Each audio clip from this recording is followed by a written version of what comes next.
काँग्रेसची संभाव्य लोकसभा उमेदवारांची यादी सामच्या हाती। सोलापुरातून प्रणिती शिंदे, पुण्यातून धंगेकर आणि कोल्हापुरातून शाहू महाराजांना उमेदवारी। सूत्रांची माहिती। बजरंग सोनावणेंचा शरद पवार गटात प्रवेश। बीडमधून लोकसभेचं तिकीट मिळण्याची दाट शक्यता। शरद पवारांची लोकसभेसाठी मोठी खेळी। गोळ्या घातल्या तरी आता माघार नाही। शिवतारेंनी अनंत थोपटेंजवळ बोलून दाखवली भूमिका।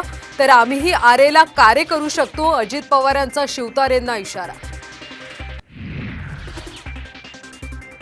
ही भावकीची नाही तर जनतेची निवडणूक। टीका करणाऱ्या श्रीनिवास पवारांना अजित पवारांचं प्रत्युत्तर।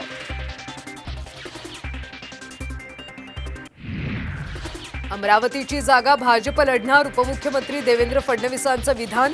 नवनीत राणा कमळ चिन्हावर लढण्याची शक्यता। अमोल कोल्हेंविरोधात लढण्यासाठी अजित पवारांनी शिंदेंचा शिलेदार पळवला। शिरूरमधून शिवाजीराव आढळराव पाटलांना उमेदवारी जाहीर। मनसेकडून भाजपकडे 2 जागांची मागणी। मुंबईमधली 1 जागा जवळपास निश्चित। सूत्रांची माहिती। राज ठाकरेंना विधानसभेचंही आश्वासन मिळाल्याची माहिती। नरेंद्र मोदी अमित शहांमध्ये औरंगजेबाची वृत्ती। मोदी पुन्हा पंतप्रधान होणार नाहीत। बुलढाण्यातल्या सभेतून उद्धव ठाकरेंचा हल्लाबोल।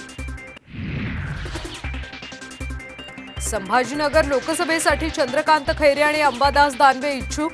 दोन्ही नेत्यांमध्ये उमेदवारीवरून वाद झाल्याची चर्चा। तर अंतिम निर्णय ठाकरेच घेणार।